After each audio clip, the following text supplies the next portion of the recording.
Hi hello everybody welcome to Vikas commerce tutorials. ಸ್ನೇಹಿತರೆ, ಇವತ್ತಿನ ಕೆಲಸ ಏನಪ್ಪ ಅಂದರೆ P U C two business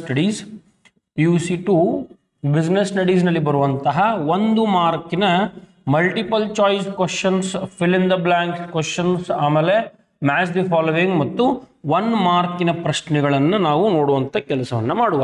so ನಾನು ಈಗ ಏನು ಮಾಡ್ತಾ ಇದ್ದೀನಿ ಅಂದರೆ, ಇವತ್ತಿನ ಸೆಷನ್ನಲ್ಲಿ ನಿಮ್ಮ ಗವರ್ಮೆಂಟ್ ಆಫ್ ಕರ್ನಾಟಕ ಶಾಲಾ ಶಿಕ್ಷಣ ಮತ್ತು ಮೌಲ್ಯ ನಿರ್ಣಯ ಮಂಡಳಿಯಿಂದ ಏನು ಬಂದದ, Karnataka school and assessment examination board, ಅಲ್ಲಿ ಬಂದಿರುವಂತಹ ಮಾಡೆಲ್ ಕ್ವಶನ್ ಪೇಪರ್ 1, 2 ಮತ್ತು 3 ಮಾದರಿ ಪ್ರಶ್ನೆ ಪತ್ರಿಕೆಗಳು 1, 2 ಮತ್ತು 3 both English medium as well as Kannada medium, Kannada ಮಾಧ್ಯಮ ಮತ್ತು ಇಂಗ್ಲೀಷ್ ಮಾಧ್ಯಮದಲ್ಲಿ ಬಂದಿರುವಂತಹ ಮಾಡೆಲ್ ಕ್ವಶನ್ ಪೇಪರ್ 1, 2, 3 ಆ 3 ಮಾಡೆಲ್ ಕ್ವಶನ್ ಪೇಪರ್ಗಳ ಕೀ ಆನ್ಸರನ್ನು ಇವತ್ತಿನ ಸೆಷನಲ್ಲಿ ಮಾಡ್ತೀನಿ.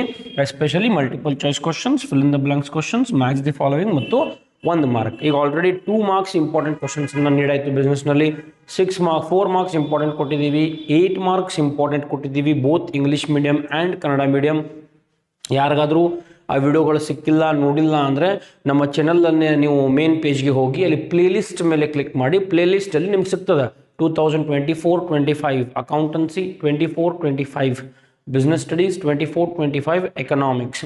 ಅಲ್ಲಿ ನಿಮಗೆ 3 ಸಬ್ಜೆಕ್ಟ್ಸ್ಗಳು ಸಿಗ್ತಾವೆ. ಸೊ ಅಲ್ಲಿ ಹೋಗಿ ನೀವು ಎಲ್ಲ ಇಂಪಾರ್ಟೆಂಟ್ ಕ್ವಶನ್ಸ್ಗಳನ್ನು ನೋಡಬಹುದು. ಸೊ ಇವತ್ತಿನ ಸೆಷನ್ ಇದಾಗಿರ್ತದೆ. Model question papers 1, 2, 3 government of Karnataka ಬಿಟ್ಟಿರುವಂತಹ 3 ಮಾಡೆಲ್ ಕ್ವಶನ್ ಪೇಪರ್ ಕೀ ಆನ್ಸರನ್ನು ಮಾಡುವ.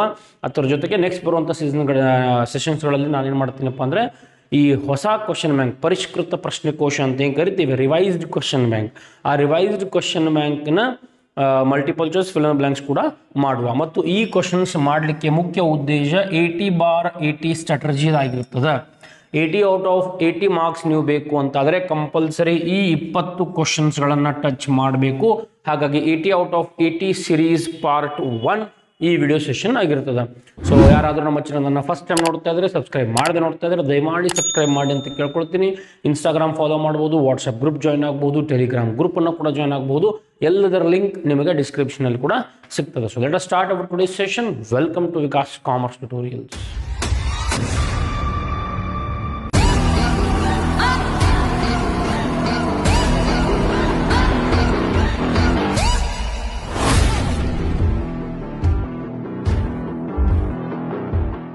ಓಕೆ ವಿದ್ಯಾರ್ಥಿಗಳು, ಈಗ ನಿಮಗೆ ಕೂಡ ಕಾಣ್ತಾ ಇದೆ, ಕರ್ನಾಟಕ ಸರ್ಕಾರ ಕರ್ನಾಟಕ ಶಾಲಾ ಪರೀಕ್ಷಾ ಮತ್ತು ಮೌಲ್ಯ ನಿರ್ಣಯ ಮಂಡಳಿ 2024-25 ವೆರಿ ಇಂಪಾರ್ಟೆಂಟ್. ಇದು ಇದೇ ಶೈಕ್ಷಣಿಕ ವರ್ಷದ ಮೊದಲನೇ ಮಾದರಿ ಪ್ರಶ್ನೆ ಪತ್ರಿಕೆ ಆಗಿರ್ತದೆ. 24-25 ಒಂದನ್ನು ನೀವು ಗಮನಿಸಬೇಕು ವಿದ್ಯಾರ್ಥಿಗಳೇ, ಮಾದರಿ ಪ್ರಶ್ನೆ ಪತ್ರಿಕೆಗಳನ್ನು ಬಹಳ ಪರ್ಫೆಕ್ಟ್ ಮಾಡಬೇಕ್ರಿ. ಬಿಕಾಸ್ ಎಷ್ಟೋ ಜನ ಈಗ ಆಲ್ರೆಡಿ ಪ್ರಿಪ್ರೇಟರಿ ಎಕ್ಸಾಮ್ಸ್ಗಳನ್ನು ಬರೆದಿದ್ದೀರಿ.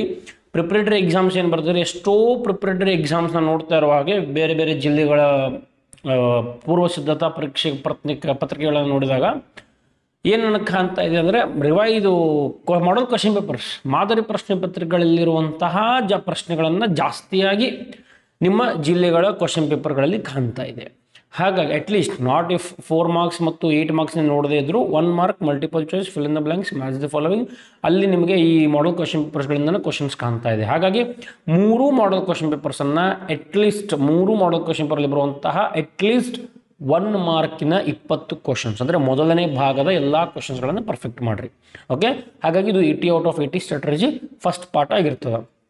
ಓಕೆ, ಸೊ ಇಲ್ಲಿ ನಾನು ಕ್ವಶನ್ ನೋಡ್ಕೊಂತ ಹೋಗ್ತೀನಿ. ಮೊದಲಿಗೆ ಮಲ್ಟಿಪಲ್ ಚಾಯ್ಸ್ ಕ್ವಶನ್ಸನ್ನು ನೋಡೋದಾದರೆ, ಫಸ್ಟ್ ಕ್ವಶನ್ಗೆ ಬರುವ ಸರಿಯಾದ ಉತ್ತರವನ್ನು ಆರಿಸಿ ಬರೆಯಿರಿ. ಮಲ್ಟಿಪಲ್ ಚಾಯ್ಸ್ ಕ್ವಶನ್ ಇದಾಗಿರ್ತದೆ. ಯಾವುದು ವಿಶೇಷತೆಯ ವೈಯಕ್ತಿಕ ಕೌಶಲ್ಯ ಹೊಂದಿರುತ್ತದೆ? ಸೊ ಇಲ್ಲಿ ಆನ್ಸರ್ ಯಾವುದಾಗಿರ್ತದೆ? ಎಷ್ಟೋ ಜನರು ಕೂಡ ಇದು ಕನ್ಫ್ಯೂಷನ್ ಅದ, ಸರ್ ವೃತ್ತಿನೂ ಒಂದು ಕೌಶಲ್ಯ ರೀ ಸರ, ಕಲೆ ಕೂಡ ಒಂದು ಕೌಶಲ್ಯ ಆಗಿರ್ತದೆ, ವಿಜ್ಞಾನವೂ ಕೂಡ ಒಂದು ಕೌಶಲ್ಯ ಆಗಿರ್ತದೆ. ಸೊ 100% ಯಾವುದೂ ಅಲ್ಲ ಅನ್ನೋದು ಕೂಡ ಹೋಯ್ತಿಲ್ಲಿ. ಸೊ ಈ 3ರಾಗನ ಒಂದು ಆನ್ಸರ್ ಆಗಬೇಕು. ಯಾವುದು ವಿಶೇಷತೆಯ ಒಂದನ್ನು ನೀವು ಗಮನಿಸಬೇಕಿಲ್ಲಿ. ಇಲ್ಲಿ ಅವರು ನಮಗೆ ಮೆನ್ಷನ್ ಮಾಡ್ತಾ ಇರೋ ಪಾಯಿಂಟ್ ಯಾವುದಪ್ಪ ಅಂದರೆ ವೈಯಕ್ತಿಕ ಕೌಶಲ್ಯ. ಅವ್ರು ಮೆನ್ಷನ್ ಮಾಡ್ತಾ ಇರೋದು ವೈಯಕ್ತಿಕ ಕೌಶಲ್ಯ, ಪರ್ಸ್ನಲ್ ಸ್ಕಿಲ್ಸ್ ಅಂತ ಕರಿತೀವಿ. ಮತ್ತು ವೈಯಕ್ತಿಕವಾಗಿ ಅನ್ವಯಿಸುವುದು ಕೇವಲ ಒಂದೇ ಒಂದು, ಅದು ಯಾವುದಪ್ಪ ಅಂದರೆ ಅದು ಕಲೆ. ಸೊ ಮೊದಲನೇ ಪ್ರಶ್ನೆಯ ಸರಿಯಾದ ಉತ್ತರ ಯಾವುದು? ಕಲೆ. ಕಲೆ ವೈಯಕ್ತಿಕ ಕೌಶಲ್ಯ ಆಗಿರ್ತದೆ. ಇನ್ನು coming to next question number 2, ಸಾಮಾನ್ಯ ನಿರ್ವಹಣೆಯ ಪಿತಾಮಹ ಯಾರು? ಇದು ಆಲ್ರೆಡಿ ನಿಮ್ಗೆ ಗೊತ್ತೇ ಇರುತ್ತೆ 100%. ಸಾಮಾನ್ಯ ನಿರ್ವಹಣೆಯ ಪಿತಾಮಹ ಹೆನ್ರಿ ಫ್ಯೂಯಲ್ ರವರು. ಆಮೇಲೆ ವೈಜ್ಞಾನಿಕ ನಿರ್ವಹಣೆಯ ಪಿತಾಮಹ FW ಟೇಲರ್. ಹೆನ್ರಿ ಫ್ಯೂಯಲ್ ಇದ್ರೆ 100% FW ಟೇಲರ್ ಇದ್ದೇ ಇರ್ತದೆ. ಎರಡೂ ಪರ್ಫೆಕ್ಟ್ ಮಾಡಬೇಕ್ರಿ. ಇದಕ್ಕೆ ನಾನು ಶಾರ್ಟ್ಕಟ್ ಟೆಕ್ನಿಕ್ ಕೂಡ ಹೇಳಿದ್ನಿ, ನಮ್ಮ ವಿದ್ಯಾರ್ಥಿಗಳು ಹೇಳ್ತೀನಿ ನನ್ನ ಕ್ಲಾಸ್ನಲ್ಲಿ. FW ಟೇಲರ್ ಯಾವಾಗ ಬರ್ತಾರಪ್ಪ ಅಂದರೆ ವೈಜ್ಞಾನಿಕ ನಿರ್ವಹಣೆ. ವಿಜ್ಞಾನ ಅಂದಾಗ ಟೇಲರ್ ಒಬ್ಬ ಟೇಲರ್ ಯಾವ ರೀತಿ ಕೆಲಸ ಮಾಡ್ತಾನಪ್ಪ ಅಂದರೆ ಅದಕ್ಕೆ ವೈಜ್ಞಾನಿಕವಾಗಿ ಜ್ಞಾನ ಇರಬೇಕು. ಯಾರು ಬೇಕಾದ್ರೂ ಟೇಲರಿಂಗ್ ಮಾಡಲಿಕ್ಕೆ ಸಾಧ್ಯ ಇಲ್ಲ. ಹಾಗಾಗಿ ಆ ರೀತಿ ನೆನಪಿಟ್ಕೊಳ್ರಿ, ವೈಜ್ಞಾನಿಕ ಟೇಲರ್. ಸೊ ವಿಜ್ಞಾನಿಕ ಅಥವಾ ವೈಜ್ಞಾನಿಕ ನಿರ್ವಹಣೆ ಪಿತಾಮಹ FW ಟೇಲರ್ ಅವರು. ಆಮೇಲೆ ಸಾಮಾನ್ಯ ನಿರ್ವಹಣೆ ಪಿತಾಮಹ ಹೆನ್ರಿ ಫ್ಯೂಯಲ್. 100% ಕ್ವಶನ್ ನಿಮಗೆ ಇಲ್ಲಿ ಕಾಣ್ಲಿಕ್ಕಂದ್ರು ಫಿಲ್ ಇನ್ ದ ಬ್ಲಾಂಕ್ಸ್ ಕಾಣ್ಲಿಕ್ಕಂದ್ರು ಮಲ್ಟಿಪಲ್ ಚಾಯ್ಸ್ ಅಥವಾ ಮ್ಯಾಚ್ ದಿ ಫಾಲೋವಿಂಗ್ ಎಲ್ಲಾದ್ರೂ ಒಂದು ಕಡೆ ಕಾಣ್ತದೆ. ನೆಕ್ಸ್ಟ್ ಕ್ವಶನ್ ನಂಬರ್ 3ಗೆ ಬರ್ತೀನಿ. ವ್ಯವಹಾರ ಪರಿಸರವು ಡ್ಯಾಶ್ ಶಕ್ತಿಗಳ ಸಮಷ್ಟಿ. ಇದು 4 ಅಂಕಗಳಲ್ಲಿ ಒಂದು ಪ್ರಮುಖ ಪ್ರಶ್ನೆ ಆಗಿರ್ತದೆ. ಇದನ್ನು ಓದಬೇಕು ಅಂತ ಕಂಪಲ್ಸರಿ ಹೇಳಿದ್ದೀನಿ ನಾನು. ಸೊ ವ್ಯವಹಾರ ಪರಿಸರವು ಡ್ಯಾಶ್ ಶಕ್ತಿಗಳ ಸಮಷ್ಟಿಪ್ಪ ಅಂದರೆ ಅದು ನಿರ್ದಿಷ್ಟ ಮತ್ತು ಸಾಮಾನ್ಯ ಶಕ್ತಿಗಳ ಸಮಷ್ಟಿ ಅಂತ ಕರಿತೀವಿ. ಅದು ನಿರ್ದಿಷ್ಟ ಮತ್ತು ಸಾಮಾನ್ಯ ಎರಡು. ನೀವು ವ್ಯವಹಾರ ಪರಿಸರ ಲಕ್ಷಣಗಳನ್ನು 4 ಮಾರ್ಕ್ಸ್ಗೆ ಯಾರಾದರೂ ಓದ್ತಾ ಇದ್ರೆ ನಿಮಗೆ ಈ ಆನ್ಸರ್ ಗೊತ್ತಾಗಿರ್ತದೆ. ಓಕೆ, ನೆಕ್ಸ್ಟ್ ಇನ್ನು 4ನೇ ಪ್ರಶ್ನೆ ಯಾವುದಪ್ಪ ಅಂದರೆ ಯೋಜಿಸುವಿಕೆ ಬಗ್ಗೆ ಅದ. ಯೋಜಿಸುವಿಕೆ ಪ್ರಕ್ರಿಯೆಯಲ್ಲಿನ ಮೊದಲನೇ ಹಂತ. ಒಂದು ಪ್ಲ್ಯಾನ್ ಮಾಡಬೇಕಾದ್ರೆ, ಯೋಜನೆ ಮಾಡಬೇಕಾದ್ರೆ ಮೊದಲು ನಾವೇನು ಮಾಡ್ತೀವಿ, ಉದ್ದೇಶಗಳನ್ನು ಸ್ಥಾಪಿಸ್ತೀವಿ. ಸೊ ಆಪ್ಷನ್ ಎ ಮೊದಲನೇ ಆನ್ಸರ್ ಇಲ್ಲಿ ಆಗಿರ್ತದೆ. ಯಾವುದು? ಉದ್ದೇಶಗಳನ್ನು ಸ್ಥಾಪಿಸೋದು. ಅದಾದ ನಂತರ ನಾವು ಮುಂದಿನ ಕೆಲಸಗಳನ್ನು ಮಾಡ್ಕೊತ ಹೋಗ್ತೀವಿ. ನಮ್ಮ ಉದ್ದೇಶ ಏನು, ಯಾವುದಕ್ಕಾಗಿ ನಾವು ಯೋಜನೆ ಮಾಡ್ತಾ ಇದ್ದೀವಿ. ಇನ್ನು ನೆಕ್ಸ್ಟ್ ಕ್ವಶನ್ ಯಾವುದು? ನಿರ್ವಹಣೆ ಯಾವ ಕಾರ್ಯವು ವಿವಿಧ ಸ್ಥಾನಗಳ ಸಂಬಂಧವನ್ನು ವಿವರಿಸುತ್ತದೆ? ಇದು ನಮ್ಮ ಜಿಲ್ಲೆಯ ಕ್ವಶನ್ ಪೇಪರಲ್ಲಿ ಕಾಣ್ತಾ ಇದ್ದು, ಪೂರ್ವ ಸಿದ್ಧತಾ ಪರೀಕ್ಷೆ ಪ್ರಿಪರೇಟರಿ ಎಕ್ಸಾಮ್ನಲ್ಲಿ ಇದ್ದಿತ್ತು. ವಿವಿಧ ಸ್ಥಾನ ಯಾವುದಪ್ಪ ಅಂದರೆ ಅಗೇನ್ ಇಲ್ಲಿ ನಮ್ಮ ವಿದ್ಯಾರ್ಥಿಗಳು ನಮಗೆ ಹೇಳ್ಕೊಟ್ಟಿರೋ ಹಾಗೆ ಒಂದು ಇಂಪಾರ್ಟೆಂಟ್ ಪಾಯಿಂಟನ್ನು ಗಮನಿಸಬೇಕು ನೀವು. ಇಲ್ಲಿ ಅವ್ರಿಗೆ ನಮಗೆ ಕೇಳ್ತಾ ಇರೋದು ಏನಪ್ಪ ಅಂದರೆ ಕಾರ್ಯ, ನಿರ್ವಹಣೆಯ ಕಾರ್ಯ ಮತ್ತು ನಿರ್ವಹಣೆಯ ಕಾರ್ಯ ಇಲ್ಲಿ ಎರಡು ಅದಾವ್ರಿ. ಯಾವ್ಯಾವುದು? ಒಂದು ಯೋಜಿಸುವಿಕೆ, ಮತ್ತೊಂದು ಸಂಘಟಿಸುವಿಕೆ. ಹಾಗಾದರೆ ಇವು ಎರಡು ಆಪ್ಷನ್ಸ್ ಹೌದು. ಈ ರೀತಿ ನೀವು ಎಲಿಮಿನೇಟ್ ಕೂಡ ಮಾಡಬಹುದು. ನಿಮಗೆ ಡಿಫಿಕಲ್ಟ್ ಅನ್ನಿಸ್ತಾ ಇದೆ ಅಂದರೆ ಎರಡೆರಡು ಆಪ್ಷನ್ಸ್ ಡಿಲೀಟ್ ಮಾಡಿರಿ, ಅವಾಗ ಆನ್ಸರ್ ಈಸಿ ಆಗ್ತದೆ. ಸೊ ಯೋಜಿಸುವಿಕೆ ಮತ್ತು ಸಂಘಟಿಸುವಿಕೆ ಎರಡೂ ಕಾರ್ಯಗಳು.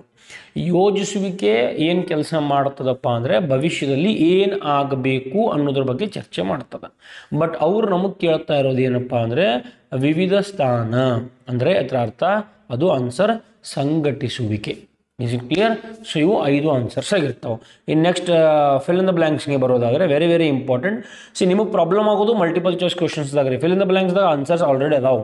ಆಮೇಲೆ ಮ್ಯಾಚ್ ದಿ ಫಾಲೋವಿಂಗ್ದಾಗೂ ಆನ್ಸರ್ಸ್ ಅದಾವೆ. ಮಲ್ಟಿಪಲ್ ಚಾಯ್ಸ್ದಾಗ ಆನ್ಸರ್ಸ್ ಇಲ್ಲ, ಕನ್ಫ್ಯೂಸಿಂಗ್ ಇರ್ತದೆ. ಹಾಗಾಗಿ ಅದನ್ನೊಂದು ಸ್ಟೇಜನ್ನು ನೀವು ಪಾರ್ ಮಾಡಿದ್ರೆ 80 ಔಟ್ ಆಫ್ 80 100% ಆಗ್ತದೆ. Coming to question number 6. Question number 6 ಯಾವುದಪ್ಪ ಅಂದರೆ ಡ್ಯಾಶ್ ಸವನ ಪದ್ಧತಿಯನ್ನು ತುರ್ತು ಸಂದರ್ಭದಲ್ಲಿ ಉಪಯೋಗಿಸಬಹುದು. ಯಾವುದು? Answer is gang plank. ಈ ಸ್ಕೆಲಾರ್ ಚೈನ್ ಶ್ರೇಣೀಕೃತ ಸರಪಳಿ ಎಂದರೆ ಏನು ಅಂತ 2 ಮಾರ್ಕ್ಸಿಗೆ ಹೋದ್ರಿ ಅಂತೇಳಿ ಇಂಪಾರ್ಟೆಂಟ್ ಕ್ವಶನ್ ಕೊಟ್ಟಿದ್ದೀನಿ. ಆ ಶ್ರೇಣೀಕೃತ ಸರಪಳಿಯಲ್ಲಿ ಬರ್ತದೆ. ಗ್ಯಾಂಗ್ ಪ್ಲ್ಯಾಂಕ್ ಯಾವಾಗ ಬಳಸ್ತೀವಪ್ಪ ಅಂದರೆ ತುರ್ತು ಸಂದರ್ಭದಲ್ಲಿ ಮಾತ್ರ. 7ನೇ ಪ್ರಶ್ನೆ, ನಿಯಮ ಮತ್ತು ವಿಧಾನಗಳ ಆಧಾರದ ಮೇಲೆ ಇರುವ ಸಂಘಟನೆಯ ರಚನೆಯನ್ನು ಡ್ಯಾಶ್ ಸಂಘಟನೆ. ಸಂಘಟನೆಯಲ್ಲಿ 2 ಸಂಘಟನೆಗಳ್ರಿ, ಒಂದು ಔಪಚಾರಿಕ ಮತ್ತೊಂದು ಅನೌಪಚಾರಿಕ. ಸೊ ಇಲ್ಲಿ ಆನ್ಸರ್ದಾಗ ಔಪಚಾರಿಕ ಒಂದದು. ಸೊ ಆಟೋಮೆಟಿಕ್ಲಿ ನಿಮ್ಮ 7ನೇ ಆನ್ಸರ್ ಔಪಚಾರಿಕ ಸಂಘಟನೆ. ಇನ್ನು 8ನೇದು ಡ್ಯಾಶ್ ಫಲಿತಾಂಶವಾಗಿ ಹೊಣೆಗಾರಿಕೆ ಮತ್ತು ಸಂಬಳ ಹೆಚ್ಚುತ್ತದೆ. ಹೊಣೆಗಾರಿಕೆ ಜವಾಬ್ದಾರಿನೂ ಹೆಚ್ಚಾಗ್ತದೆ, ಆಮೇಲೆ ಸಂಬಳನೂ ಹೆಚ್ಚಾಗ್ತದೆ. ಅದು ಯಾವುದು? ಬಡ್ತಿ. ಸೊ ಆನ್ಸರ್ ಈಸ್ ಬಡ್ತಿ 8ನೇ ಪ್ರಶ್ನೆಗೆ. ಇನ್ನು 9ನೇ ಪ್ರಶ್ನೆ, ಡ್ಯಾಶವು ಉತ್ಪಾದಕರಿಂದ ಗ್ರಾಹಕರಿಗೆ ಸರಕುಗಳ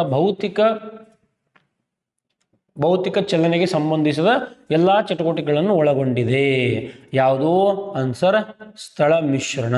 ನೀವೇನು ಸ್ಥಳ ಮಿಶ್ರಣ ಮಾಡ್ತಾ ಇದ್ದೀರಿ ಅದು ಭೌತಿಕ ಚಲನೆ. ಇಲ್ಲಿ ಬರ್ದ ನೋಡ್ರಿ, ನೀವು ಕೆಲವೊಂದು ಪಾಯಿಂಟ್ಸ್ ಇಡೀ ಸೆಂಟೆನ್ಸನ್ನು ಓದಬೇಕಾಗಿಲ್ಲ, ಕೆಲವೊಂದು ಅಕ್ಷರಗಳ ಮೇಲೆ ಆನ್ಸರ್ ಕಂಡುಹಿಡಿಬಹುದು. ಭೌತಿಕ ಚಲನೆ ಅಂದ್ರೆ ಸ್ಥಳ ಮಿಶ್ರಣ.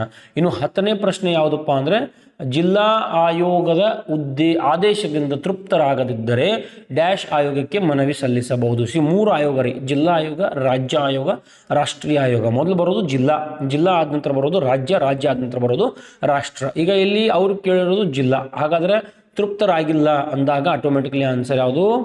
ರಾಜ್ಯ ಆಯೋಗ ಆಗಿರ್ತದೆ. ಓಕೆ, ಸೊ ಇದು ನಿಮ್ಮ ಆನ್ಸರ್. 1 2 3 4 5 6 ಆನ್ಸರ್ಗಳ ಕೊಟ್ಟರೆ ಇಲ್ಲಿ. ಸೊ ಹಾಗಾಗಿ ಇಲ್ಲಿ ತಪ್ಪಾದ ಉತ್ತರ ಅಂದರೆ ಯಾವುದಕ್ಕೂ ಸೂಟ್ ಆಗದಿರುವಂಥ ಉತ್ತರ ಗ್ರಾಮ. ಅದು ಬಿಟ್ಟರೆ ಉಳಿದಿದ್ದೆಲ್ಲದಕ್ಕೂ ಸೂಟ್ ಆಗ್ತಾ ಇದೆ. ಇನ್ನು coming to match the following, ಹೊಂದಿಸಿ ಬರೆಯಿರಿ. ಇಲ್ಲಿ ಬರುವಂತಹ ಕ್ವಶನ್ಸ್ ಆನ್ಸರ್ಸ್ ಯಾವ್ಯಾವ ನೋಡೋಣಪ್ಪ ಅಂದರೆ ಸಮನ್ವಯತೆಯು ವೆರಿ ವೆರಿ ಫೇಮಸ್ ಕ್ವಶನ್ ಇದು. ಸಮನ್ವಯತೆ ಏನಪ್ಪ ಅಂದರೆ ಸಮನ್ವಯತೆಯು ನಿರ್ವಹಣೆಯ ಸಾರ. ಇದು ಮಲ್ಟಿಪಲ್ ಚಾಯ್ಸ್ದಾಗೂ ಬರಬಹುದು. ಇದನ್ನು ಬಹಳ ಚೆನ್ನಾಗಿ ಓದಬೇಕು. ಸಮನ್ವಯತೆ ನಿರ್ವಹಣೆ ಸಾರ. ಅಗತ್ಯತೆಗಳ ವರ್ಗಶ್ರೇಣಿ. ಅಗತ್ಯತೆಗಳ ವರ್ಗಶ್ರೇಣಿ ಸಿದ್ಧಾಂತವನ್ನು ಕೊಟ್ಟವರು ಯಾರು? ಇಬ್ರಾಹಿಂ ಮಾಸ್ಲೋ. ಅರ್ಥ ಆಯ್ತಾ? ಸರಿಪಡಿಸುವ ಕ್ರಮಗಳನ್ನು ತೆಗೆದುಕೊಳ್ಳುವುದು. ಸರಿಪಡಿಸುವುದು ನಾವು ಎಲ್ಲಿ ಮಾಡ್ತೀವಪ್ಪ ಅಂದರೆ ಅದು ನಿಯಂತ್ರಿಸುವಿಕೆಯ ಪ್ರಕ್ರಿಯೆ. ಬಂಡವಾಳ ರಚನೆ. ಬಂಡವಾಳ ರಚನೆ ಅಂದಾಗ ಒಂದು ಮಾಲೀಕರಿಂದ ತೊಗೊಂಬರ್ಬೋದು ಅಥವಾ ಒಂದು ಎರವಲು. ಎರವಲು ಅಂದರೆ ಹೊರಗಡೆಯಿಂದ ತೊಗೊಂಬಂದಿರುವಂಥದ್ದು ಸಾಲ ಅಂತ ಕರಿತೀವಿ. ಸೊ ಮಾಲೀಕರ ನಿಧಿ ಅಥವಾ ಎರವಲು ನಿಧಿ ಎರಡೂ ಕೂಡಿಸ್ಕೊಂಡ್ರೆ ಬಂಡವಾಳ ರಚನೆ ಆಗ್ತದೆ. ಇನ್ನು ರಿಯಾಯಿತಿ. ರಿಯಾಯಿತಿಯಲ್ಲಿ ಬರ್ತದಪ್ಪ ಅಂದರೆ ಮಾರಾಟ ಪ್ರವರ್ತನಾ ಕಾರ್ಯಗಳು. ಸೊ ಮಾರಾಟ ಪ್ರವರ್ತನೆ ನಾವೇನು ಮಾಡ್ತೀವಿ ಅಲ್ಲಿ ರಿಯಾಯಿತಿ ಡಿಸ್ಕೌಂಟನ್ನು ಕೊಡ್ತೀವಿ. ಸೊ ಈ ರೀತಿ ನಿಮ್ಮ ಮ್ಯಾಚ್ ದಿ ಫಾಲೋಯಿಂಗ್ ಆಗಿರ್ತದೆ. 6ನೇ ಆನ್ಸರ್ ಯಾವುದಕ್ಕೂ ಸೂಟ್ ಆಗ್ತಾ ಇಲ್ಲ, ನಿರ್ವಹಣೆಯ ಕಾರ್ಯ. ವೆರಿ ಸಿಂಪಲ್ ಅದ. ಸೊ ಇದನ್ನು ಕೂಡ ಪ್ರಾಕ್ಟೀಸ್ ನೀವು ಮಾಡಬೇಕಾಗ್ತದೆ. ಇನ್ನು ಕಮಿಂಗ್ ಟು 1 ಅಂಕಗಳ ಪ್ರಶ್ನೆ. ಭಾಳ ಸಿಂಪಲ್ ಕೇಳ್ಯಾರ್ರಿ. ಯಾಕೆ 20 ಕ್ವಶನ್ಸ್ಗಳನ್ನು ಫೋಕಸ್ ಮಾಡಬೇಕಪ್ಪ ಅಂದರೆ ಎಕ್ಸ್ಟ್ರಾ ಕ್ವಶನ್ಸ್ ಇಲ್ಲ. 2 ಮಾರ್ಕ್ಸ್ನಲ್ಲಿ ನೀವು 6 ಪ್ರಶ್ನೆಗಳನ್ನ ಬರೀಬೇಕ್ರಿ. ನಿಮಗೆ 4 ಎಕ್ಸ್ಟ್ರಾ ಕ್ವಶನ್ಸ್ ಅದಾವೆ. 4 ಮಾರ್ಕ್ಸ್ದು ಕೂಡ ಏನು 6 ಬರೀಬೇಕು, 4 ಎಕ್ಸ್ಟ್ರಾ ಅದಾವೆ. ಆಮೇಲೆ 8 ಮಾರ್ಕ್ಸಿನ ಪ್ರಶ್ನೆಗಳು ನೀವೆಷ್ಟು ಬರೀಬೇಕು? 3 ಬರೀಬೇಕು.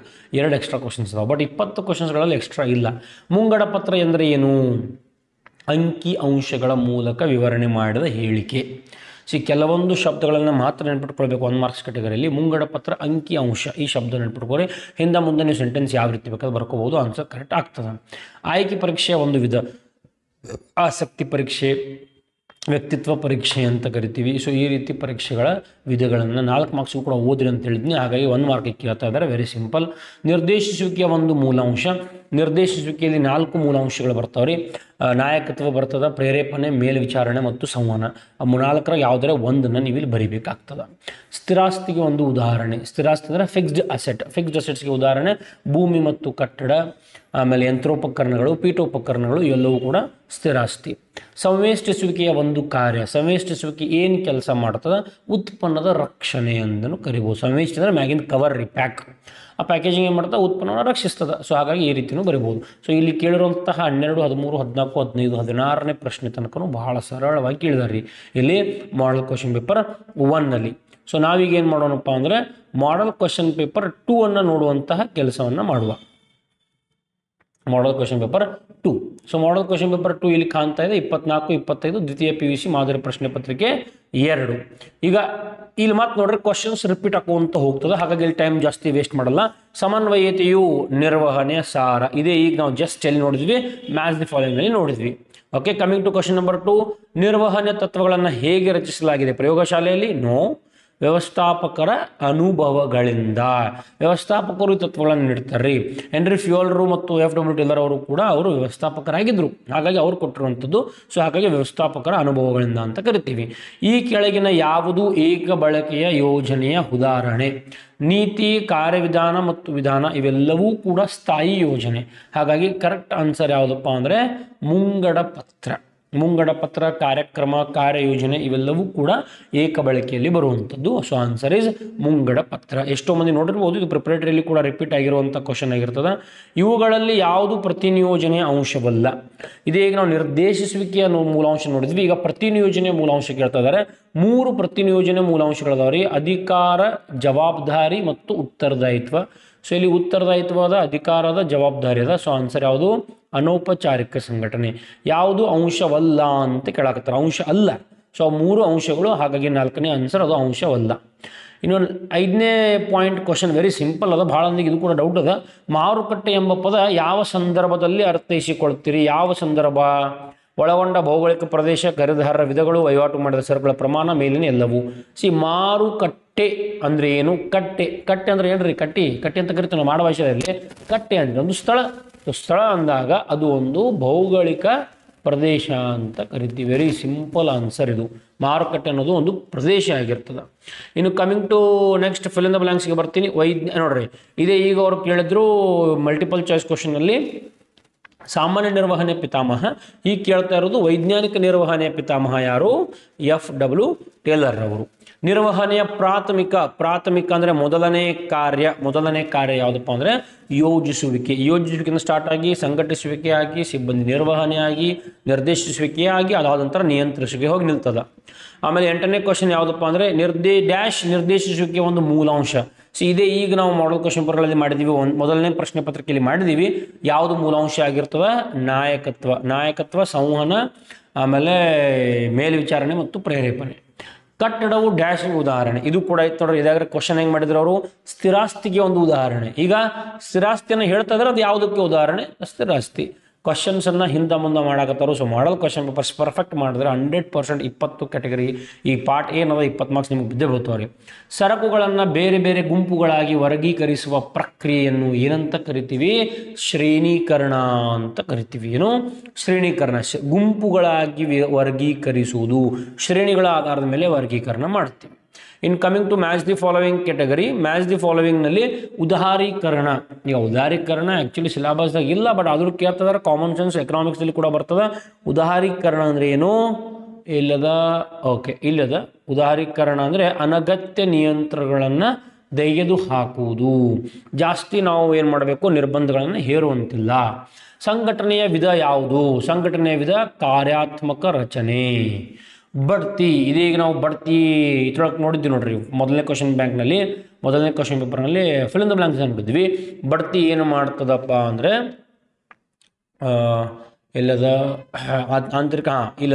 ಆಂತರಿಕ ಮೂಲ. ಬಡ್ತಿ ಅನ್ನೋದು ನೇಮಕಾತಿಯ ಒಂದು ಆಂತರಿಕ ಮೂಲ ಆಗಿರ್ತದೆ. ಸರಿಪಡಿಸುವ ಕ್ರಮ. ಇದೇ ಈಗ ನಾವು ನೋಡಿದ್ವಿ. ಅಗೇನ್ ಇದು ಕೂಡ ನಾವು ಮಾಡಲ್ ಕ್ವಶನ್ ಪೇಪರ್ 1 ಏನು ನೋಡಿದ್ದೀವಿ? ಆಲ್ಮೋಸ್ಟ್ 7ರಿಂದ 8 ಕ್ವಶನ್ ಇಲ್ಲಿ ರಿಪೀಟ್ ಆಗ್ತಾ ಇದೆ. ಸೇಮ್ ಅಲ್ಲ, ಬಟ್ ಡಿಫ್ರೆಂಟ್ ಕ್ಯಾಟಗರಿಯಲ್ಲಿ ಬರ್ತಾ ಇದೆ. ಸರಿಪಡಿಸುವ ಕ್ರಮ ಅಂದರೆ ಅದು ನಿಯಂತ್ರಣದ ಅಂತಿಮ ಕಾರ್ಯ ಆಗಿರ್ತದೆ, ಅಂತಿಮ ಹಂತ ಆಗಿರ್ತದೆ. ಆಭರಣ ಬರೋದು ಖರೀದಿ ಪ್ರಧಾನ ಉತ್ಪನ್ನಗಳು. ಈ ಖರೀದಿ ಪ್ರಧಾನ ಉತ್ಪನ್ನಗಳು, ಅನುಕೂಲ ಉತ್ಪನ್ನಗಳು ಮತ್ತು ಗ್ರಾಹಕ ಉತ್ಪನ್ನ, ವಿಶಿಷ್ಟತ ಉತ್ಪನ್ನಗಳಂತ ಮಾರ್ಕೆಟಿಂಗ್ ಐತೆ ನೋಡಿ ಲಾಸ್ಟ್ ಚಾಪ್ಟರ್ದಾಗ. ಸೊ ಆಭರಣ ಬರೋದು ಖರೀದಿ ಪ್ರಧಾನ ಉತ್ಪನ್ನ. ಸೊ ಮಾರಾಟ ಪ್ರಕ್ರಿಯೆ ಅನ್ನೋದು ಎಲ್ಲಿ ಸೂಟ್ ಆಗದೇ ಇರುವಂತಹ ಪ್ರಶ್ನೆ. ಇನ್ನು 1 ಮಾರ್ಕ್ ಕ್ಯಾಟಗರಿಯಲ್ಲಿ ಬರ್ತೀನಿ. Very very famous question. ಬಹಳ ವರ್ಷಗಳಿಂದ ದಕ್ಷತೆ ಎಂದರೇನು? ಕಡಿಮೆ ಸಮಯ ಮತ್ತು ಕಡಿಮೆ ವೆಚ್ಚದಲ್ಲಿ ಕೆಲಸವನ್ನು ಪೂರೈಸುವುದು. 1 ಮಾರ್ಕ್ದಾಗ ಒಂದು ಲೈನ್ದಾಗ ಬರೀರಿ. ಬಹಳ ಫೋಕಸ್ ಮಾಡಿ ಜಾತ್ರೆ ಮಾಡಕ್ಕೆ ಹೋಗ್ಬೇಡ್ರಿ. 1 mark questions, only 1 line answers. ವರ್ಗಾವಣೆ ಅಂದರೆ ಏನು? ಯಾವುದೇ ರೀತಿಯ ಜವಾಬ್ದಾರಿಗಳಲ್ಲಿ ಮತ್ತು ಸಂಬಳಗಳಲ್ಲಿ ಹೆಚ್ಚಿಲ್ಲದೆ ಒಂದು ವ್ಯಕ್ತಿಯನ್ನು ಒಂದು ಸ್ಥಳದಿಂದ ಮತ್ತೊಂದು ಸ್ಥಳಕ್ಕೆ ಸ್ಥಳಾಂತರಿಸುವುದು ಅಂತ ಕರಿತೀವಿ. ವೆರಿ ಇಂಪಾರ್ಟೆಂಟ್ ಶಬ್ದಗಳು ಯಾವುದ್ರೆ? ಯಾವುದೇ ಜವಾಬ್ದಾರಿ ಮತ್ತು ಸಂಬಳದಲ್ಲಿ ಹೆಚ್ಚು ಮಾಡ್ತಾ ಇಲ್ಲ. ಸಂಬಳ ಹೆಚ್ಚಾಗ್ತಲ್ಲ, ಜವಾಬ್ದಾರಿ ಹೆಚ್ಚಾಗ್ತಲ್ಲ. ಇವೆರಡೂ ಹೆಚ್ಚಾಗುಲ್ದನ ನಾವೇನು ಮಾಡ್ತಾ ಇದ್ದೀವಪ್ಪ ಅಂದರೆ ಅವರನ್ನು ಒಂದು ಸ್ಥಳದಿಂದ ಮತ್ತೊಂದು ಸ್ಥಳಕ್ಕೆ ಕಳಿಸ್ತಾ ಇದ್ದೀವಿ ಅಂದರೆ ಅದು ವರ್ಗಾವಣೆ. ಪ್ರೇರಕ ಅನ್ನೋದು ಒಂದು ತಂತ್ರ. ವ್ಯಕ್ತಿಗಳನ್ನು ಕೆಲಸವನ್ನು ಕಾರ್ಯನಿರ್ವಹಿಸುವಂತೆ ಪ್ರವಹಿಸುವಂತೆ ಮಾಡುವಂತಹ ಒಂದು ತಂತ್ರ ಅಂತ ಕರಿತೀವಿ. ಕಾರ್ಯಶೀಲ ಬಂಡವಾಳ ಅಂದರೆ ಏನ್ರಿ? ದೈನಂದಿನ ಕಾರ್ಯಚಟುವಟಿಕೆಗಳಿಗೆ ಬೇಕಾಗುವ ಬಂಡವಾಳಕ್ಕೆ ಕಾರ್ಯಶೀಲ ಬಂಡವಾಳ ಎನ್ನುವರು. ದೈನಂದಿನ ಚಟುವಟಿಕೆ ಆ ವರ್ಡ್ ಇಂಪಾರ್ಟೆಂಟ್ ಆಗ್ತದೆ. 16ನೇದು ಗ್ರಾಹಕರಿಗೆ ಕಾನೂನುಬದ್ಧ ರಕ್ಷಣೆ ಒದಗಿಸುವ ಒಂದು ಕಾನೂನು. ಗ್ರಾಹಕರ ಸಂರಕ್ಷಣಾ ಕಾಯ್ದೆ 1986 ಅಥವಾ ಗ್ರಾಹಕರ ಸಂರಕ್ಷಣಾ ಕಾಯ್ದೆ 2019. ಸೊ ಈ ರೀತಿ ಕೂಡ ನೀವು ಬರಿಬೋದಾಗ್ತದೆ. ಇನ್ನು coming to model question paper 3 again 24-25 ಮಾದರಿ ಪ್ರಶ್ನೆ ಪತ್ರಿಕೆ 3. ಇಲ್ಲಿ ಬರುವಂತಹ ಮಲ್ಟಿಪಲ್ ಚಾಯ್ಸ್ ಯಾವ್ಯಾವ ಅಂತ ನೋಡ್ಕೊಂತ ಹೋಗೋಣ್ರಿ. ಡ್ಯಾಶ್ ಕಾರ್ಯವನ್ನು ಸರಿಯಾಗಿ ಮತ್ತು ಕನಿಷ್ಠ. ನೋಡ್ರಿ, ಇದೇ ಈಗ ದಕ್ಷತೆ ಅಂದ್ರೆ ಏನಂತ ಕೇಳಿದ್ರು ಅದನ್ನಿಲ್ಲ ಆನ್ಸರ್ನ ಕೊಡಾಗತ್ತ. ನಾವು ಎಲ್ಲ ಶಫಲ್ ಮಾಡ್ತಾರೆ. ವೆರಿ ಸಿಂಪಲ್ ಅದ. ನೀವು ಕನ್ಫ್ಯೂಸ್ ಮಾಡ್ಕೋತಿರಲ್ಲ ಹೊಸ ಕ್ವಶನ್ಸ್ ಅಪ್ಪ ಅಂತೇಳಿ. ಯಾವ ನಿರ್ವಹಣಾ ತತ್ವ ನಾನು ಎಂಬುದರ ಬದಲಿಗೆ ನಾವು ಅಂತ ನೀವು ಬಳಸಬೇಕಪ್ಪ ಅಂದರೆ ಅದು ಸಂಘ ಭಾವನೆ. ಇದು ಹೆನ್ರಿ ಫ್ಯೂಯಲ್ ಅವರು ಕೊಟ್ಟಿರುವಂತಹ 14ನೇ ತತ್ವ, ಎಸ್ಪೆರೆಟಿಕ್ ಆಪ್ಷನ್ ಅಂತ ಕರಿತೀವಿ. ಸಂಘ ಭಾವನೆ ಇದು ನಾನು ಎಂಬುದರ ಬದಲಿಗೆ ನಾವು ಎಂದು ಸಂಬೋಧಿಸಬೇಕು ಅಂತ ಹೇಳ್ತದೆ. ಕೆಳಗಿನವುಗಳಲ್ಲಿ ಯಾವುದು ಸ್ಥಾಯಿ ಯೋಜನೆ ಉದಾಹರಣೆ? ಇದೇ ಈಗ ನೋಡಿದ್ವಿ ನಾವು. ಮುಂಗಡ ಪತ್ರ ಅನ್ನೋದು ಏಕ ಬಳಕೆ ಯೋಜನೆ ಆಗಿರ್ತದೆ. ಆಮೇಲೆ ಕಾರ್ಯಕ್ರಮ ಮತ್ತು ಕಾರ್ಯಯೋಜನೆ ಇವು 3 ಏನಪ್ಪ ಅಂದರೆ ಏಕ ಬಳಕೆ. ಬಟ್ ಅವ್ರು ನಮಗೆ ಕ್ವಶನ್ ಕೇಳ್ತಾ ಇರೋದು ಯಾವುದು ಸ್ಥಾಯಿ ಯೋಜನೆಗೆ ಉದಾಹರಣೆ? ಸ್ಥಾಯಿ ಯೋಜನೆಗೆ ಉದಾಹರಣೆ ಯಾವುದು? ನಿಯಮಗಳು. Next coming to question number 4. ಯಾವುದು ಶ್ರೇಣೀಕೃತ ಸರಪಳಿಯನ್ನು ಅನುಸರಿಸುವುದಿಲ್ಲ? ಶ್ರೇಣೀಕೃತ ಅಂದರೆ ಒಂದು ಫಾರ್ಮ್ಯಾಟ್ದಾಗ ಹೋಗ್ಬೇಕ್ರಿ, ಒಂದು ರೂಲ್ಸ್ ಪ್ರಕಾರ ಹೋಗ್ಬೇಕು. ಮತ್ತು ರೂಲ್ಸ್ ಫಾಲೋ ಮಾಡದೇ ಇರೋ ಸಂಘಟನೆ ಯಾವುದು ಅಂದರೆ ಅನೌಪಚಾರಿಕ ಸಂಘಟನೆ. ಅಲ್ಲಿ ಯಾವುದೇ ರೂಲ್ಸನ್ನು ಫಾಲೋ ಮಾಡ್ತಾ ಇಲ್ಲ.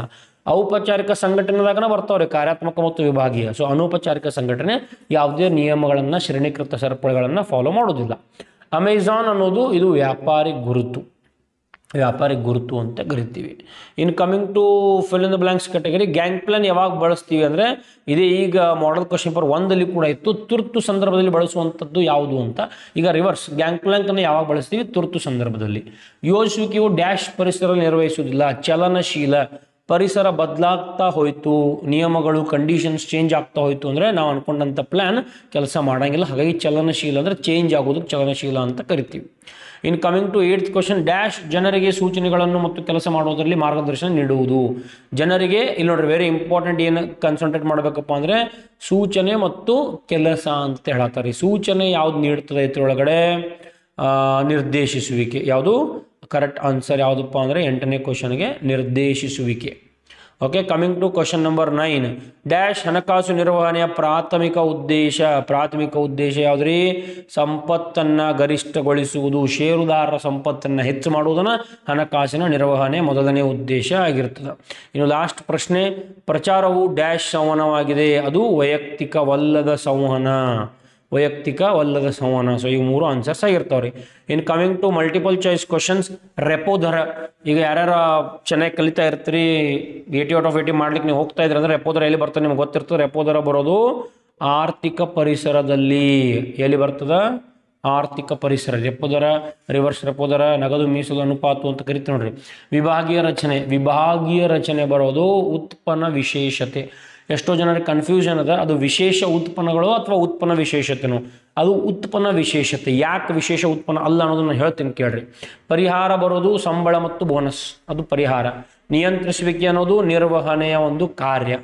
ಟೂತ್ ಪೇಸ್ಟ್ ಅಂದರೆ ಗ್ರಾಹಕ ಉತ್ಪನ್ನ.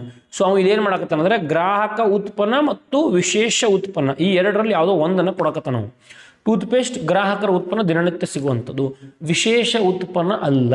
ಸೊ ಹಾಗಾಗಿ ವಿಭಾಗೀಯ ರಚನೆ ಇದಕ್ಕೆ ಸಂಬಂಧನೇ ಇಲ್ಲರಿ. ಆ ಸಂಬಂಧ ಬರ್ತಾ ಇರೋದು ಟೂತ್ ಪೇಸ್ಟ್ಗೆ. ಸೊ ವಿಭಾಗೀಯ ರಚನೆ ಆನ್ಸರ್ ಉತ್ಪನ್ನ ವಿಶೇಷತೆ. ಓಕೆ, ನೆಕ್ಸ್ಟ್ ನಾವು 1 ಅಂಕಗಳ ಪ್ರಶ್ನೆಗೆ ಬರುವ. ನಿರ್ವಹಣೆ ಯಾವುದಾದ್ರೂ ಒಂದು ಸಾಮಾಜಿಕ ಉದ್ದೇಶ. ನೌಕರರ ಮಕ್ಕಳಿಗೆ ಶಾಲಾ ಶಿಕ್ಷಣ ನೀಡುವುದು ಒಂದು ಸಾಮಾಜಿಕ ಉದ್ದೇಶ. ಅವರಿಗೆ ಆರೋಗ್ಯದ ಕಾಳಜಿನ ವಹಿಸುವುದು, ಇವೆಲ್ಲ ಸಾಮಾಜಿಕ ಉದ್ದೇಶದಲ್ಲಿ ಬರ್ತಾವೆ. ಅನುಸ್ಥಾಪನೆ ಎಂದರೇನು? ಅನುಸ್ಥಾಪನೆ ಅಂದರೆ ಬಂದಂಥ ವ್ಯಕ್ತಿಗಳಿಗೆ ಅವರ ಸ್ಥಾನದಲ್ಲಿ ಅವರನ್ನು ಕೂರಿಸುವುದು. ಅಬ್ರಹಾಂ ಮ್ಯಾಸ್ಲರ್ ಅವರ ಪ್ರಕಾರ ಮಾನವನ ಯಾವುದಾದ್ರೂ ಒಂದು ಅಗತ್ಯತೆ, ಮೂಲ ದೈಹಿಕ ಅಗತ್ಯತೆ, ಬಾಂಧವ್ಯದ ಅಗತ್ಯತೆಗಳು, ಸೇರ್ಪಡೆ ಅಗತ್ಯತೆಗಳು ಎಲ್ಲ ಬರೀಬೋದು. ಯಾವುದಾದ್ರೂ ಒಂದು 5 ಅಗತ್ಯತೆಗಳು ಅದಾವೆ. ಸಿಂಪಲ್ ಅದ ರೀ. 15ನೇ ಕ್ವಶನ್ ನೋಡ್ರಿ, ಇದು ಹಾಟ್ಸ್ ಕ್ವಶನ್ ಆಗಿರ್ತದೆ. HDFC ಬ್ಯಾಂಕ್ ಉಡುಪಿಯಲ್ಲಿ ಒಂದು ಹೊಸ ಶಾಖೆಯನ್ನು ತೆರಲು ಬಯಸಿದೆ. ಇದು ಯಾವ ರೀತಿ ಹಣಕಾಸು ನಿರ್ಣಯ? 3 ನಿರ್ಣಯ: ಹಣಕಾಸು ಒದಗಿಸುವಿಕೆ ನಿರ್ಣಯ, ಲಾಭಾಂಶ ನಿರ್ಣಯ, ಹೂಡಿಕೆ ನಿರ್ಣಯ. ಆ 3 ಒಂದಾಗಬೇಕ್ರಿ. ಲಾಭಾಂಶ ಯಾರಿಗೂ ಲಾಭವನ್ನು ಹಂಚ್ತಾ ಇಲ್ಲ, ಸೊ ಲಾಭಾಂಶ ಅಂತೂ ಆಗಂಗಿಲ್ಲ. ಹಣಕಾಸು ಒದಗಿಸುವಿಕೆ ಅಂದರೆ ಎಲ್ಲಿಂದ ತೊಗೊಂಬರ್ಬೇಕು ಅಂತ ಡಿಸೈಡ್ ಮಾಡಕತ್ತಾರೋ ಇಲ್ಲ.